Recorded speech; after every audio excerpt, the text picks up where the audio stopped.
Smells Like Teen Spirit came out in September 1991.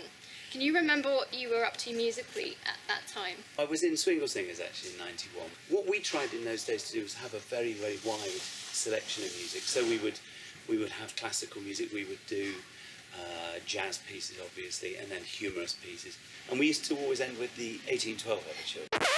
My family went to this concert in my hometown, and it turned out that the Swingle Singers was touring the US, and they came to my hometown in Texas, and so I saw this concert and it was really fun. The cool thing was it was just this completely different vocal style where it was just all voices doing all the parts. How has Swingles changed over the years? The actual style changed very much from the very beginning, although they keep that sort of jazz scat style that Ward started in the 60s.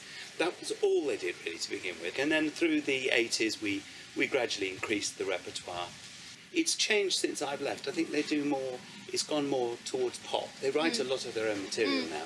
We would occasionally have a piece that somebody had written, but we would generally do covers. What do you think are the key ingredients in Smells Like Teen Spirit? First of all, I didn't want to make it too complicated. I started it a few times. I'd started it a big 8-part thing, and just felt that this was getting unhinged. The driving force of the song, that, you know, the bass line on the thing, it gets swamped if you do too much over it. I think it brings out a great sense of nostalgia for the piece. For those who know it from that period. But a lot of our singers were 15, 16 when that song came out. You've lived in Walthamstow a long time. What for you is the greatest thing about E17? I do like the way, it's not the prettiest countryside around here, but if you go where there's pretty countryside and you suddenly need a harp for a concert on a Sunday, you can forget it.